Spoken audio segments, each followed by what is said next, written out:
Ассалаумағалейкум құрметті достар, сіздермен видео артында отырған бұл мен Нурик, және де менің қызықты да керемет видеома қош келдіңіздер. Достар, тақырыптан көріп отырғандарындай, бүгінгі видеода мен Таганрог серверіндегі полный историямды айтатын боламын. Яғни ютубелікке жол рубрикасының бірінші сериясынан бастап 5-ші серияға шейін бір видеоға жинаған болатынмын, яғни фильм қылып достар. Сондықтан менің осы еңбегімді бағалап, арнама тіркеліп, міндетті түрде осы видеоға лайк басуды ұмытып кетпейік. Бүгінгі видеоны бастамастан бұрын менің подписчиктеріме өте керемет жаңалық бар, яғни мен дәл осы видеоға 500 просмотрдан асатын болса, өзімнің подписчиктеріме 500 теңгелік конкурс ұйымдастыратын боламын. В общем, бүгінгі видеоны енді көпке созбай тезірек бастайық. Ассалаумағалейкум құрметті көрермендер, сіздермен видео артында отқан бұл мен Нурик, және де ютубелікке жол рубрикасының номер 1 бөліміне қош келдіңіздер. В общем, ютубелікке жол рубрикасында біз не істейміз, яғни қолда бар заттың бәрін істейміз десек те болады, яғни семья ашамыз, алдағы уақытта сол семьяны дамытамыз деген сияқты. В общем, сонымен қатар осы ютубелікке жол рубрикасы Таганрог серверінде болады, сондықтан біз енді көп созбай видеомызды бастайық. Так, мінекей біз ойынға кірдік. Ең алдымен біз әрине Дядя Михалычтың заданияларын орындауымыз керек. Так, мына жерде понятно деп басып жіберейік, яғни понятно. И мына жерде біз ферманы таңдайын десем, ол алыс жақында болғанымен просто ол дұрыс жасай алмаймын, сол ферманы түсінбеймін. Короче, енді біз шахтаны таңдаймыз әрине. Скутерді 0 рубльге арендовать етіп алып, шахтаға қарай баратын боламыз. В общем, мінекей біз енді өткізіп жүрген болатынмын, яғни шахтаға келген кезімді, өйткені ол жер прям өте ұзақ болды, слишком ұзақ десем де болады. Короче, енді өткізіп, қазір енді мына жерден мопедімізді қойып, яғни скутер десек те болады, яғни мопед, скутер бәрібір. Короче, енді осылай түсіп, так далені басамыз и ағарай біз шахтаға кіре беретін боламыз. Так, енді біз шахтаға кірдік, қазір қара экран болып бізге. Так, мінекей біз о жерлердің бәрін да деп өткізіп жүреміз әрине. И ағарай біз, короче, қазір 1000 рубль табуымыз керек шахтада. Мінекей біз уже шахтаның киімін киіп алдық. Так, мінекей зор болып тұр, прям десем просто келмейді да. В общем, енді мына жерді таңдамай, әрине мына ортаны таңдағым келіп отыр өзім. Так, осы жерден істеген өзіме удобно десем де болады. И в общем бізде мінекей 100% болды. И осы жерден отпечатка пальцема, короче, пальцема, в общем, соны басып жүретін боламыз әрине. И енді осы тас па, короче, не, в общем, көмір ме бір нәрсе, в общем, бірақ көмір десең көмірге де келмейді. И енді біз ағарай, біз бірінші неден қанша таптық осы. Так, қазір көрейік. Так, бірінші осы апарғанымыз үшін бізге 216 рубль берді. Бізге примерно осыны әлі 4 рет апару керек болады. И уже біз екіншінен де бітірдік, және біздің қолымызда 462 рубль болды. Ал бұл үшіншісі. И короче, қазір біз осыдан кейін төртіншісін әкелеміз. И мінекей достар, біз уже төртіншісін әкелдік. И бізде бұл соңғысы болу керек. И чё за хуйня? Мына жерге әкелінбей жатқанын қарасай. Ой бәлә. Актив жарқын жақта өмір сүр болды. В общем, активіміз шайып бізді ойыннан лақтырып жіберді. И енді қайтадан сол шахтаға баратын боламыз. Десем бұл завод екен ғой.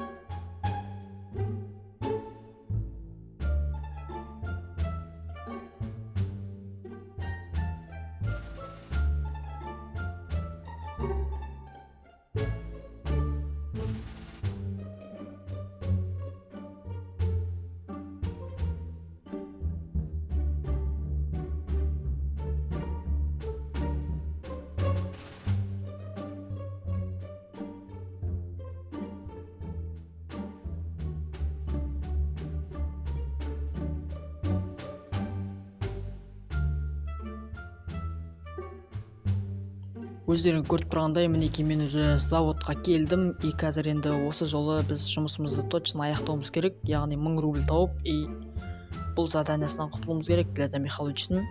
И қазір так Blackpass задания орындалып кетті. Қазір біз оны алатын боламыз. Біз осы жұмысты бастағанымыз үшін, яғни завод жұмысын бастағанымыз үшін бізге берді, яғни 1000 рубль берді, және 300 ВП XP берді десем де болады, яғни дейма сондай. Короче, и енді мына жерден біз материал аламыз. Дәл осы жерден. И мына жерге қазір ар жағына барсам ба екен. В общем, мына жерге бара берейік бәрібір. И работасы материалым, короче, 50-ге келді. Бірінші отпечатка пальцаны басып, и соңғысында басып жүретін боламыз қазір. Енді мынаны біз ана неге апарамыз, короче, осындай бір контейнер сияқты не бар. яғни бұл завод болғандықтан бұл жақта не істейтінін білесіңдер өздерің. Хорошо деп бәрін басып, енді осы заводты бітіріп болғаннан кейін ары қарай жолымызды жалғастырамыз әрине. Мінекей біз заводтан 1000 рубльімізді таптық. Так, әрине жұмыстан шығамыз. Бізге так қазір заводтағы ақшамызды және 3000 рубль қосып берді, үстіне және 1 XP берген болатын. Чатқа хэштег MM деп өзімнің статистикамды қарайын деп жатырмын. Мінекей көріп тұрғандарындай бірінші левел, дым жоқ десем де болады. 2 XP толған. Енді ағарай бізге скутерге отыру керек. Скутерімізге отырып, қазір біз 24-7-ге барамыз. Жаңағы заданиялардың бәрін орындап, мына жерде мен өзіме новый сим-карта алған болатынмын, яғни дәл осындай сим-карта 750071 деген. Енді осы Таганрог серверінде осы сим-картамен әзірше жүре тұратын боламын. Ертең донат салып жатсам, 4 сандық сим-карта алатын боламын. Қазір мына жерден букет цвети аптечка жеп алайық қазір. Аптечка жеп болғаннан кейін, букет цвети алып, сол Blackbass'ın заданиясын орындайтын боламыз. Жаңағы Blackbass'ın заданиясын артынан орындаймын дедім да, мына жерде біз қазір осы одежда магазинге кіріп, абибас сатып алатын боламыз, яғни.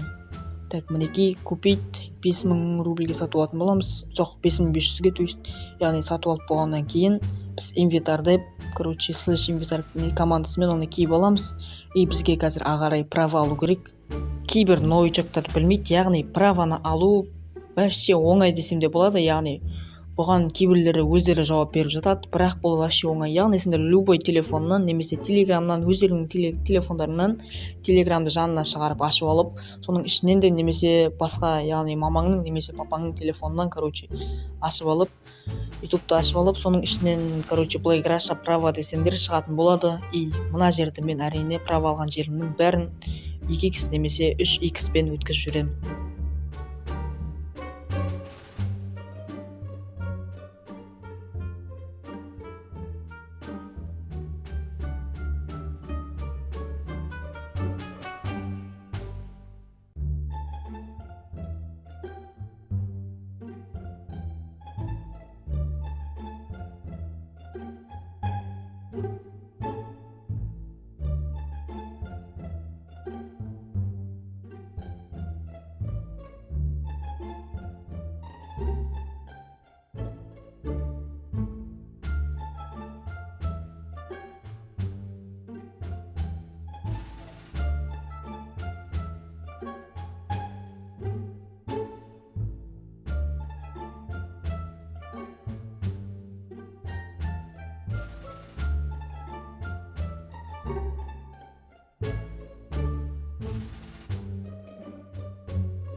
Правамыздың сұрағын 30 күн қылып алдық, яғни бізге праваның сұрағын 30 күнге берді.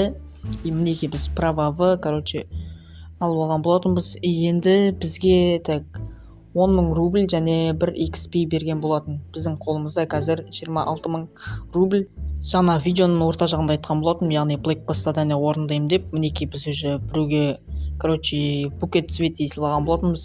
Қазір хей командасымен оның айдейін жазу арқылы біз оның рукасын алатын боламыз. Так, руканы қабылдады, все. Ойында 20 минут отқаным үшін маған осындай Camry 3/5 берді. Қазір оны шығарып алатын боламыз. Так, мінекей 7500 рубльімізге тықпалды бұған. Енді қазір машина ал деген задания орындалатын шығар. Так, ой бәлә дейтіндей бар ғой енді. Қазір біз автошколға барып, осы камерамен барып, өзімізге заз алып көретін боламыз, егер болса заз.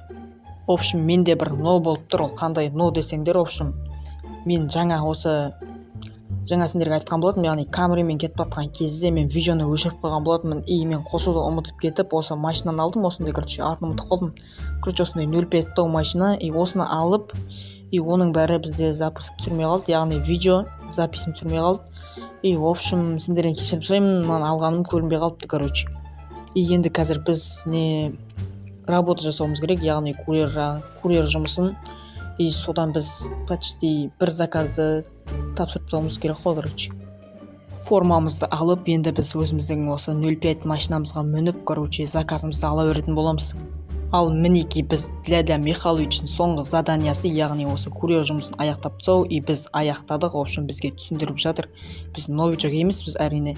И енді біз қазір для Михайловичке барып, жоқ, короче, қазір біз киімімізді ауыстыруымыз керек, короче. Так, енді деп статистикамызды қарасақ, бізде 2-ші уровень және 7-ші опыт. И, короче, алдағы уақытта осы квестерді орындап, мен по-любому келесі бөлімге шейін 3-ші левелға жетіп алатын боламын. Мінеки мен мына жерде Black Pass заданиясын орындап жатырмын. Бізге орындағанымыз үшін 1000 VP XP және 5000 рублей берді. Так, мына жерде біз ежедневный кейс бар екен, соны ашып жүретін боламыз қазір. Так, чатқа ревард деп жазып, так, тын таппай жатырмын. Мінеки тауып алдық. И біз мінеки ежедневный кейсті ашамыз қазір. Так, енді бізге қазір XP керек, 4 немесе, короче, мынаяқта 2 XP тұр екен. И бізде, так, осы 6 XP түсіп кетсе, так, и басып жүреміз. Так, VP XP берді, мінеки, так, Black Pass'ның XP. И мен жайлап, короче, не орындап жатырмын, квестерді орындап жатырмын. Мына жерде мен көзіме очки алдым, яғни сол үшін бізге 10 000 рублей берді. Мен 10 000 рублейға сатып алдым, короче.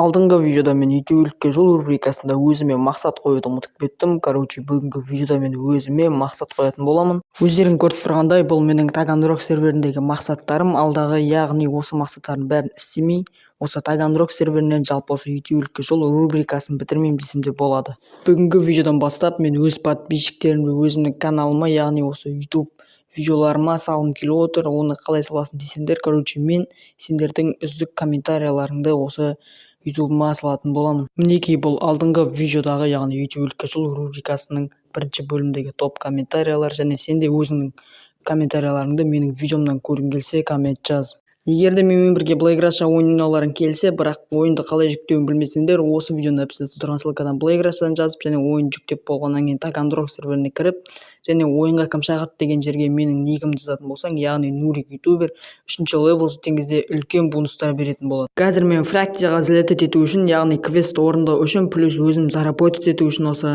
военкоматқа келіп жатырмын. Осы жақтан қазір отдел кадровтың сұрақтарына жауап беретін боламыз. Барлығымыз білеміз, бұған 2-ші левел және категория В, анау-мынау, короче, и медкарта керек болады. И мен мына жердің бәрін 2 XP-пен өткізіп жүретін боламын.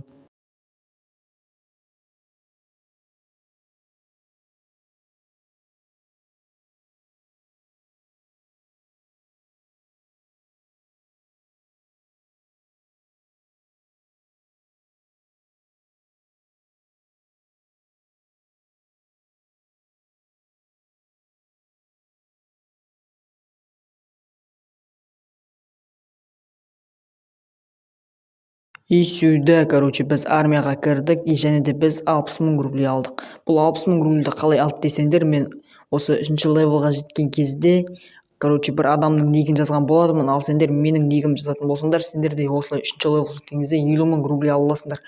Ал жаңағы 10 000 рублейді қалай берді десеңдер, бұл мен квест орындаған үшін. И вот, енді біз қазір короче, фракцияға барып, ана барон мен бариганы орындап тастайық.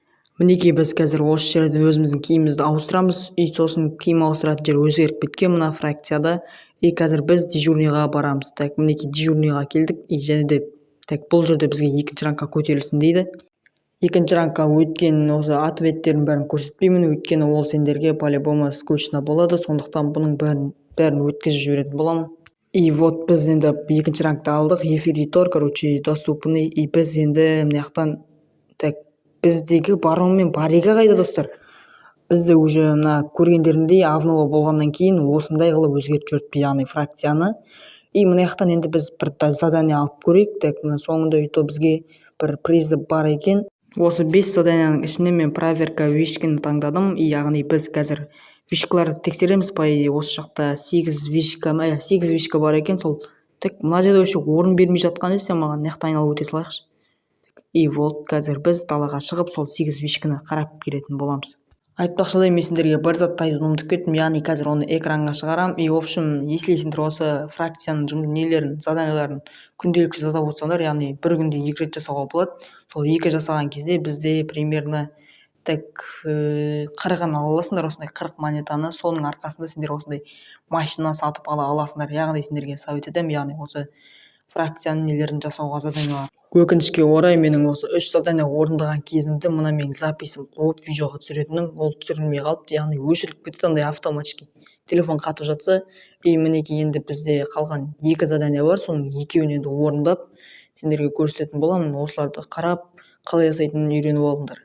И бізде Black Russian'ның өзі осы әр заборға қызыл метка қойып береді. Сендер сол заборды тексеріп, осындай отпечатка пальцаны басып, короче, сөйтіп жүресіңдер, әр нәрсені осылай істеп шығасыңдар, и болды. Так уже бізде 2-еуі қалды. Так мына жерге енді бара береміз. Мінекей мына жақта бір адам тұр, короче, сондай андай несі службасы ма көп сондай, короче. И достар, мына жерде маған кнопка шығу керек еді, қазір шықпай жатыр, достар. Не болып тұр мына жерде? Баг па десем, мені ойыннан лақтырып жіберді ғой. Ойынға қайтадан кіріп, жаңағы заданияны орындап, бірақ оны видеоға түсірмей қалдым. И мына жақта бізде осындай химиялық заттармен айналысып жатырмыз, яғни азот десе азотты құямыз, анау мынау, короче. И осындай бізге заводтағыдай не береді, осындай көмпешік, короче, нән. В общем, осындай посылка десем де болады. Сол посылканы біз осы ар жаққа 3 рет апаруымыз керек. Сол кезде біздің заданиямыз орындалады. Так, біздің бірінші посылкамыз кетті, және де так, уже біз екінші посылканы әкеліп жатырмыз. И және де бұл соңғысы, яғни үшіншісі. И және осы үшін бізге 10.000 рублей берді. Жаңа мен сендерге айтқан болатынмын, мені ойыннан лақтырып жіберді деп. И сол ойыннан лақтырған жіберген кездегі моменті, и мен сол жұмысты доказ жасап тастадым. И маған сол кезде так чатты қарап жүрейік. В общем, 30.000 рублей берді. И біз осы арқылы біз қазір ақшамызды 152.960 рубль қылып алдық. И енді осындай заданияларды орындап, сендер де дами аласыңдар. И келесі бөлімдерде может біз өзімізге темір тұлпар алып қалуымыз мүмкін. И оны сендер алдағы уақытта өздерің көретін боласыңдар. Ойынға кірдік, және біз қазір автоугонщик жұмысын жасайтын боламыз. Яғни бұл машиналарды ұрлау жұмысы. И біз заказды алдық, ол заказ бізде арзамасқа түсті. Қазір біз сол арзамасқа барып, жаңағы өзіміздің машинамызды көретін боламыз. Яғни бізге қандай машина түседі екен? Так, бізге Mark 2 деген машина түсті, короче. И біз соны қазір іздейтін боламыз. Мына жақта ол ондай машиналар, яғни автоугонщик жұмысында андай парковкада сондайда тұрады, короче. И біз қазір мына жаққа бұрылып, так осы жақта болып қалу мүмкін десем, осы жерде тұр ғой, короче. Дәл осы қара машинаның қасына барамыз да біз Карчак деп, короче, бұны типа взломать етеміз ғой.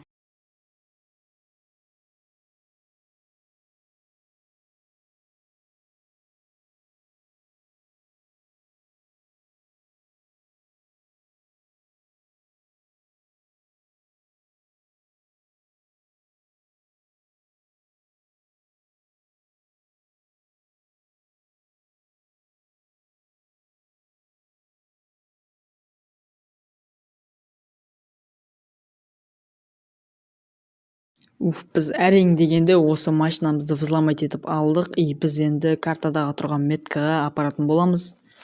И яғни ол NPC бот, сол жақтан өзіміздің ақшамызды алатын боламыз. Біз машинамызды әкелдік, және оны орнына қойдық. Енді қазір біз таймстop боламыз. И мына жаққа барып NPC боттан өзіміздің ақшамызды алатын боламыз. Так, бізге енді қанша береді екен? Так, бізге 19.200 рублей берді. Так, енді тайм ұстаймыз. Мен жаңадан бір неге тайм ұстап отыр дейсіңдер, қазір мен кірейін. Так, календар. И осы жерден қазір бізге бомбический кейс беретін болады. Соны қазір ашатын боламыз уақыты келген кезде. Мен сендерге жаңа айтқан болатынмын, яғни кейс ашам деп. Сол кейсті мен ашып тастадым, бірақ ол видеоға түспей қалыпты. И мына жақтан, короче, заданиялар алып жатырмын. И мінекей бізге түскен жат ол 4К. В общем, осы 4Кны қазір біз осы жерден шығарып алып, және бізге қазір мына Black Pass задания орындап тастау керек. Сол кезде бізге 5 XP беретін болады.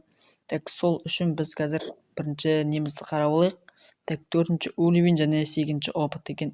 И қазір біз осы жерден өзіміздің 4К'мызды шығарып алып 24-7-ге баратын боламыз, чтобы біз қазір Black Pass задания орындаймыз, яғни букет цвети ал деген. И в общем, мінекей біз, короче, 24-7-ге келдік. И мына машинамызды, яғни 4К'мызды қазір госқа 97.000 рубльге слевать етіп жүретін боламыз. Плюс 97.000 рублей біздің қолымызда 433.269 рублей. Black Bass задание орындау үшін мен осындай не букет цвети алдым, яғни осы жерден алып, и бізге 300 Black Bass XP және бізге 1000 рублей берді, и қазір біз оны алып алатын боламыз, мінекей.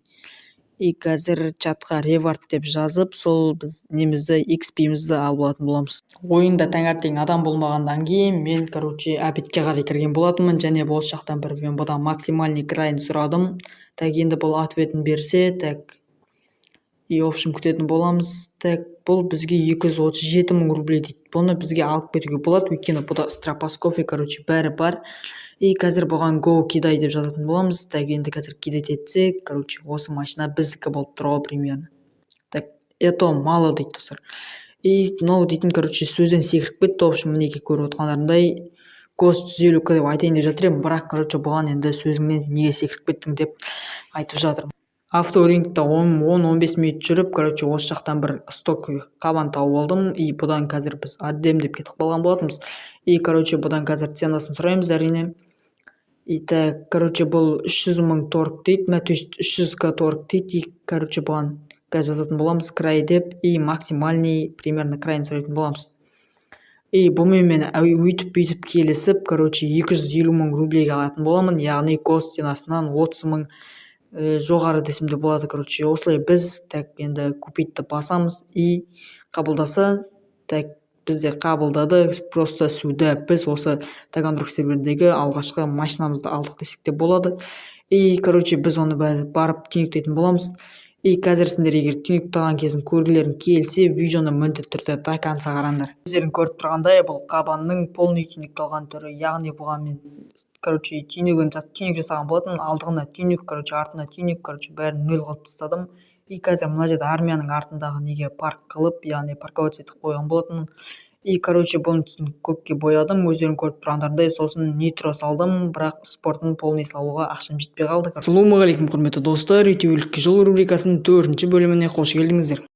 Барлығымыз білеміз, мен алдыңғы видеода конкурс ұйымдастырған болатынмын 500 теңгеге. Сол конкурсты осы бала ұтқан болатын. Сен призді алғың келсе, менің ВК-ма жаз. Бүгінгі видеоның тақырыбынан түсінгендеріндей, бүгінгі видеода мен МЧ-шін жасайтын боламын, және де кейстер ашатын боламын. Видео өте қызықты болды, сондықтан до конца қараңдар. Егер де менімен бірге Blackrush ойын ойнауларың келсе, бірақ ойынды қалай жүктеуін білмесеңдер, осы видеоның әпсінде тұрған ссылкадан Blackrush'дан жазып, және ойын жүктеп болғаннан кейін Таганрог серверіне кіріп, және ойынға кім шақырды деген жерге менің никімді жазатын болсаң, яғни Нурик ютубер 3-ші левел жеткен кезде үлкен бонустар беретін болады. Видеоны бастамастан бұрын мен сендерді Хан Династи фамасына шақырамын. Бұл фамада әзірше балдар аз, сендерден осы жаққа көмек керек, яғни Таганрог серверінде ойындар болса, осы фамаға сендер келіңдер.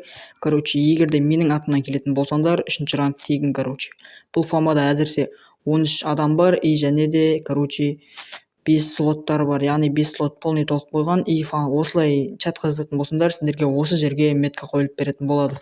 Егер де ойында ешқандай адамдар болмаса, менің телеграм немесе ВК личкама жазсаңдар болады, мен сендерді кіріп қосып жүретін боламын. Қайырымдылық қорына 13 500 рублей салдым, және сол үшін бізге осындай Black Bass задание орындалды.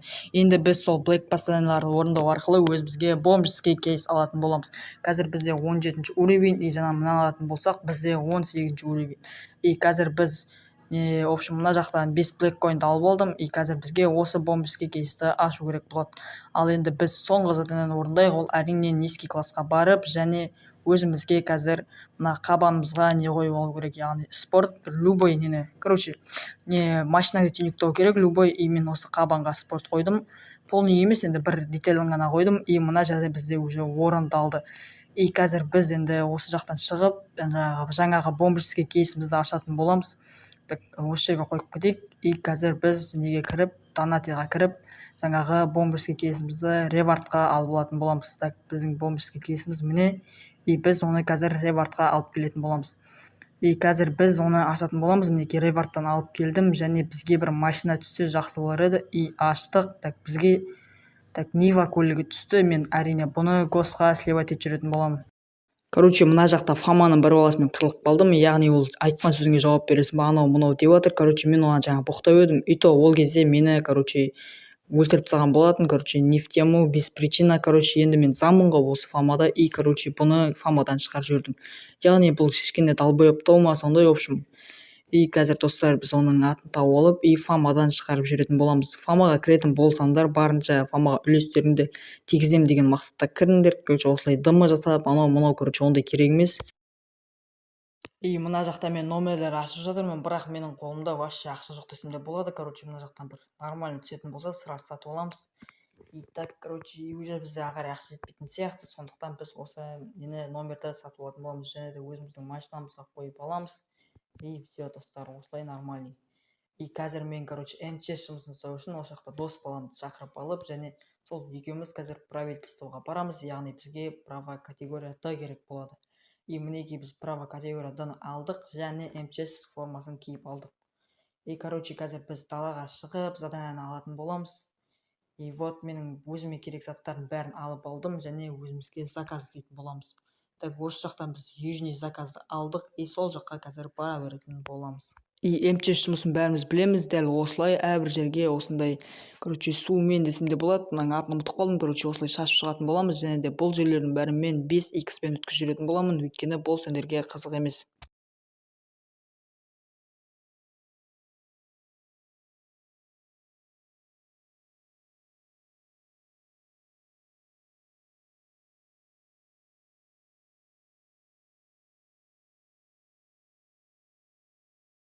В общем, жеге біз мына жерді вообще өсіре алмадық. Короче, қараңдар, қазір біз до конца осы нені ататын боламыз, ол вообще өспейді, яғни бак болып тұр ма осы жерде білмеймін. Короче, атқан сайын вообще өспейді. Короче, ойынға кешке қарай кіріп, және осы жақта МЧС жұмысын әлі де жасап жатырмын, және менің қолымда қазір 40 000 рублей. Короче, біз қазір ақша табуымыз керек, және бізде так вот бізде, короче, осылайнан біз осы нелерді шашып шығамыз, кейбір жерлерде 8, анау, короче. Біз ең алдымен осы жердегі бушканы өшіртсек, короче. Бұл соңында, если өшірмейтін болсақ, бұл атылып кететін болады. Мінекей көріп тұрсыңдар, осы жерде проценті тұр. Бұл 0 болған кезде атылып кететін болады, короче. Осы прогрессті 10-ға апарып тастаймыз, все, короче, бізде орындалады. Так, мінекей біз шашып жатырмыз. Мен осы Таганрог серверіндегі целдарының бәрін алып тастадым. Яғни мен осы Таганрог серверінде енді целым болмайды десем де болады, но кейбіреулерін орындаймын, бірақ енді полный алып тастадым, өйткені ол уже қызық емес, короче. Короче, мен осы Таганрог серверінде 100 серия түсірем деп шештім. Менің жұмыс жасағаным сендерге қызық емес, сондықтан мен бұл жердің бәрін 2х-пен өткізіп жүретін боламын.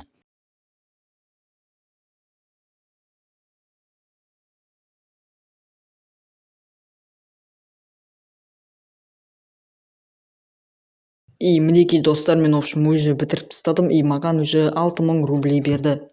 Енді біз сразу машинамызға отырып алып, тағы да заказдар қарайтын боламыз. Батырвадан заказ алып алдым, және оның бәрін мен уже бітірейін деп жатырмын. Яғни сендер өздерің білесіңдер, мен сендерге в общем күн ара видеолар салып отырмын, және видеоларымды барынша ұзақ қылып отырмын. Сондықтан сендерден барынша поддержка. Біз кеше ғана 500 подписчикке жеттік, оған үлкен рахмет. Енді менің целым осы айдың, яғни алдағы бір айда, яғни осы ай бітеді, сондан кейін келесі ай басталады, сол ай біткенге шейін 800 подписчикке жету, достар. Мен, яғни мүмкін емес нәрсе жоқ, бәрін орындаймыз. Егер сендер қолдап, прям видеома комментария жазып, соның арқасында менің видеоларым, короче, рекомендацияға шыға беретін болады, достар. Осылайна мені қолдап жүрген подписчиктеріме үлкен рахмет. Мен бірақ әлі, короче, 1-2 подписчигімді кездестірдім Таганрог серверінен, короче, мен танығандарыңа рахмет, бірақ особо подписчиктерімді кездестірген жоқпын, достар. Сондықтан егер де менің атымды білмесеңдер, короче, менің атым Нурик ютубер болады. Яғни осылай мен көбінесе, короче, осы МЧС жұмысын жасаймын, және көбінесе Батырвада жүретін боламын. Өйткені, короче, менің осы жақта біздің фаманың хатасы, яғни гаражы бар, солай, в общем. Енді егер де фамаға кіретіндер болса, өздерің білесіңдер, короче, F-Bank деп жазып, 251 деп жазатын боласыңдар. Сол кезде сендерге гаражға метка қойылатын болады. Мына жақтан тағы да МЧС жұмысын бітірдім, және бұл жақтан маған 6800 рублей берді. Біз тағы да заказдар аламыз, бізге әлі заработать ету керек, және өте көп бақайт ету керек. Тағы бір заказ алатын боламыз қазір. В общем, мен заказды алған кездерімді только, в общем, қысқаша видеомен көрсететін боламын, өйткені көп уақыт алып кетеді. Мінекей мен уже тағы бір заказды бітірдім, және ол үшін маған 5880 рублей берді. Осы жақтан осы заказды бітіретін боламыз, содан кейін барып осы МЧС жұмысын аяқтаймыз, және ойынға, короче, келесі күннен кейін барып кіретін боламыз. ойынға келесі күні кіріп мен уже осы жақта яғни фракцияның заданияларын орындап жатырмын. Бұл жақта бізде столовыйдағы ыдыстарды жинастыру керек, и мен жинастырып болғаннан кейін көрсететін боламын. Мінекей достар, біз уже соңғы посуданы әкелдік және бізге 8 мың рубль берді. Енді мен қалған заданияларды орындап тастайтын боламын, барлығын, яғни толық осы фракцияның заданияларын орындап тастайтын боламыз. Фракцияның заданияларын орындап жатсам, мына жақта менде уже 5-ші ранг толып қойыпты, яғни мен уже 5-ші ранг болдым. Және бұл жақтағы кейсті мен соңында ашатын боламын. И қазір біз соңғы задания қалды, бізде соны жасап тастаймыз, и все, Егер де біз осы заданияны орындайтын болсақ, яғни осы посылканы ана жерге апарып тастау керек, сол кезде бізге 30 мың рубль беретін болады. И қазір біздің қолымызда 136 мың рубль. Жаңа айтқанымдай, бір ежедневный кейсті 5-ші рангқа өткеніміз үшін берді, және ежедневный кейстің ішінен бізге 10 black coin түсті. И бізде ревартымызда осы 2 көлік тұр. Қазір біз осы екеуін госқа ссылка жүретін боламыз, және өзіміздің алған алдыңғы бөлімдегі машинамызды сататын боламыз. Мінекей мен мерседесімді уже авторинкқа әкелдім, және 350 мың торг деп сататын боламын. Егер 5-10 минут күтемін, егер алмайтын болса, ешкім алмайтын болса, мен оны госқа ссылка жүретін боламын. Бұда особо спорт анау жоқ, тек алды-арты тонировка жасалған, және цветі и дальний цвет бар. И в общем, сосын нитро 10x бар, и сосын бізде спорттың 3 несі толған, яғни өздері түсінесіңдер. Мен енді авторинг ішіне кіргім келіп отыр, яғни бұл жақта может алатын адамдар бар шығар. Так, бізде уже Black Pass задания орындалып кетті, және біз оны алып алатын боламыз. И мінекей алдық, и бізге так бұл жақтан ежедневный кейс беріп жатыр екен. Ал достар, біз осы ежедневный кейсті аштық, және оның ішінен бізге 15 Black Coin түсті. Әрине бұл өте жақсы. Бұл машинаны біреу алама десем, вообще ешкім келіп даже бағасында сұрап көрген жоқ. Сондықтан мен бұны ссылка етіп госқа 220 мың рубльге жіберетін боламын, және менің қолымда 360 мың рубль почти. Чатқа хэштег ревард командасымен біз осы жақтағы давечадағы заттарды аламыз. Бірінші 15 black coin и осы Нива кететін болады бірінші госқа. Қазір біз оны кардып шығарып көретін боламыз осы жақтан. Бұл Ниваны парковкадан шығара алмадым, сондықтан бұны қазір селкар командасымен госқа сілтеп жүретін боламыз. И бұл машиналар сток болғандықтан ешкім қызықпайды по-любому. И біздің қолымызда уже 531 мың рубль, бомбыш өзі байып жатыр ғой, Бомбышский кейстан түскен, вембаны госқа селкар жүретін боламыз, өйткені бұл маған керек емес. Яғни мінекей достар, селкар и госқа кетті. Біздің қолымызда 827 мың рубль бар. И мінекей біз, 3 бала болып, яғни Элді, и 2 зам болып, осы контқа келген болатынбыз. И мына жақта мен уже біреуін нокаут етіп тастадым, бірақ ода лол хп болды, яғни мен 2 тичка беріп тастадым, И осы жерге барып, машинаның артына барып, қазір біз Farm Squad командасымен өзімізге бранжелет алатын боламыз, И алдағы уақытта өздерің көресіңдер, қазір мен өліп қаламын, оның себебі, мен телефоным қатып қалатын болады, мінекей достар, қазір. Қараңдар, телефоным прямо қатып жатыр, қараңдар. Қазір маған уже 3-4 тичка сразу тегісіп тастайды, и мен больницадан бірақ шығамын. Ассалаумағалейкум, құрметті достар, ютуб жол рубрикасының 5-ші бөліміне қош келдіңіздер. Және де бүгінгі бөлімнің тақырыбынан түсініп тұрғандарындай, бүгінгі бөлімде мен казино ойнайтын боламын, бірақ жай ғана казино ойнамаймын. Яғни казино ойнамастан бұрын өзімнің казиноға қалай келгенімді айтатын боламын. Видео өте қызықты болды, сондықтан до конца қарап, лайктарыңды аямаңдар. Егер де менімен бірге Blackgrass ойналарың келсе, бірақ ойынды қалай жүктеуін білмесеңдер, осы видеоның описаниясында тұрған ссылкадан Blackgrass'тан жазып, және ойын жүктеп болғаннан кейін Таганрог серверіне кіріп, және ойынға кім шақырды деген жерге менің никімді жазатын болсаң, яғни Нурик ютубер 3-ші левел жеткен кезде үлкен бонустар беретін болады.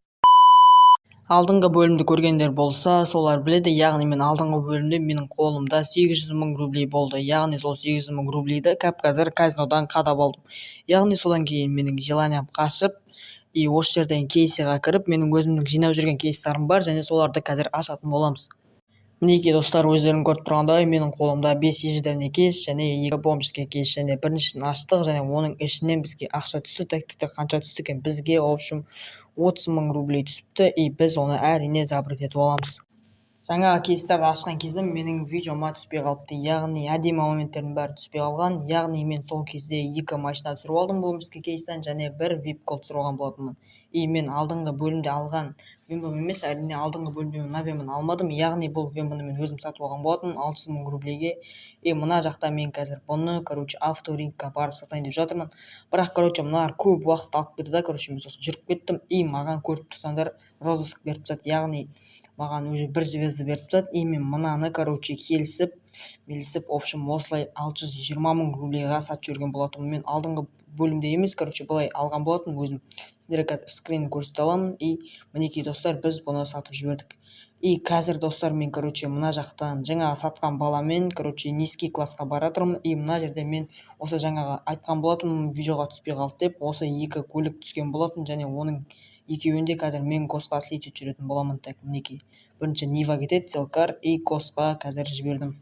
Ал бізде чатқа ревард командасымен осындай 4К-ны алып алдық, және ол 4К-ны қазір біз осы трансферт арендовать ететін жерден барып, яғни управление трансфертом, и осы жерге барып, біз қазір осы 4К-ны шығарып, авторингқа барып, сосын сататын боламыз, өйткені сол жақтан маған қазір машина қарау керек болады. Яғни мен жалпы басында машинамен өзіме сет құрайым деген ойда болдым, яғни осы 900 000 рублеймен авторингті қарап шыққан болатынмын, бірақ бұл жақтан нормальный машина таппадым, бірақ кейбірлерін таптым, бірақ олар кішкене қымбаттау болды. И қазір біз осы мына жақта тұрған бір Вембо бар, Вембо деп қалған, атын ұмытып қалдым, Ауди ма, сондай примерно. И біз бұған скок деп жазатын боламыз, және бұл бұған 1,500 000, то есть 1,50 000 рублей дейді. Бұған бағамыз жетпейді, және осы бір Вембоға бағасын сұрайтын боламыз, және бұл не дейді екен. Так, и бізде бұл 500 000 рублей деді, және біз одан әріне ПТС-ін сұрайтын боламыз. ПТС болмайды, и примерно қазір ПТС-ін ішінде спорт нитросы болу керек, 500 000 рублей тұратын болса. Так, енді ПТС-ін жіберсек, ПТС-ін жіберді, және ПТС-ін ішінде бізде так, в общем, мына жақта госқа 300 000 рублей, және ешқандай изнустары жоқ, и спорт нитросы бар. Енді біз бұдан крайын сұрайтын боламыз. Так, аддем деп алып кетеміз әрине, и крайы бізде 450 000 рублей екен достар. И бұмен бағасына келісе алмай, бұл 400 000 дейді, то есть мынау 450 000 дейді, мен 430 000 деймін, солай келісе алмай. И біз енді мынау мені қазір алып батыр, яғни бұл елдің бір жеріне апарайын деп жатыр. Әрине осындай сіл далбайоптау адамдар бар енді. И осылай мен бұған қазір барынша көудеймін, өйткені 450 000 көуді жазып жүретін боламын, өйткені қазір бұдан түсіп қалу керек барынша достар. Мінекей мына жерде түсіп қалуға шанс болды, бірақ мен басып жатсам да бұл түсірілмей тұр. Өздерің чаттан да байқап тұрған шығарсыңдар, мен бұған 400 000, то есть 500 000 рублейге көу дедім, и ол 550 000 деді. И осылай овер деп, машинасы бір жерге тұрып қалған кезде мен машинадан түсіп кеткен болатынмын. И осындай кішкене далбайоптарды айтамын, өз бағасына келісе алмайды, и то кішкене маған ренжіп осылай айдалаға апарып тастаған жайы бар енді. Осылай мына біреудің скутерін алып, біз енді казиноға барамыз. Дәл осылай мен казиноға барған болатынмын, өйткені менің желаниям қашып кетті, вообще машина алып сет құрайым деп едім басында. И осылай менің желаниям қашып кетіп, казиноға барам деп шештім. Мінекей біз казиноға келдік, и мінекей жаңағы скутер, сол скутермен келіп, мінекей қазір біз осы казиноға кіретін боламыз. И бізде қазір қолымызда 900 000 рублей бар, енді осыны барынша көтеріп шығу керек. Мына жақта бізде менеджер тұрғасын, мен одан крупия сұрап көрдім, яғни менде уже 6-шы левел, и крупия сұрап көрген болатынмын. И мына жақта маған Нурик дейді, мен аудем, бал сколько дейді. Енді қазір біздің қолымызда особо крупный ақша жоқ, сондықтан мало дейміз әрине. Бізде сразу блэкджекке кірдім, және 450 000 рублей тіккен болатым, және ойын басталған күтетін боламыз. Ойын басталды, және дилерге 2 берді, маған да 2 берген болатын. И келесі картымыз қандай болады біздің? Біздің келесі картымыз 10 болды, және бізде 12. Өздерің көріп тұрғандай менің кезегім келді, және мен аламын, маған 5 түсті, общий сан бізде 17. Мінекей достар, дилер картасын ашты, және оған бізде 18 түсті. Біз ұтылып қалдық достар. Бізде уже 450 000 рублей минус. Келесі ойынға да дәл осындай сумма тігіп, және менің уже саным 19 болды, дилерді 6. Мына жерде мен смело ұтып тұрмын, өйткені қазір бізде дилерге по идее 10 түсу керек. И так бізде дилерге 9 түсті, және дилерде 17, мен ұтып кеткен болатынмын, және жаңағы 450 000 рублейімді қайтарып алдым десем де болады. Ал бізде келесі ойын не болды десеңдер, мен келесі ойынға тағы 450 000 рублей тігетін боламын, и до конца резко өтетемін. Осы бір рет 450 000 ұтып алып кетейін, и все достар, біз казинодан кететін боламыз. И мінекей достар, 4 адам полный басталды, және дилерге 7, и маған 7 просто сюда, қазір бізге нормальный бір сан түсетін болса, яғни бір 3 па или 2 ма. И бізге достар 3 түсіп кеткен болатын, яғни айтқаным айдай келді, бізге 3 түсті, және біз қазір удуитті басатын боламыз. И так біздің кезегіміз, және біз 13 секундта удуитті басамыз, және удуиттік бізге 4 түсті.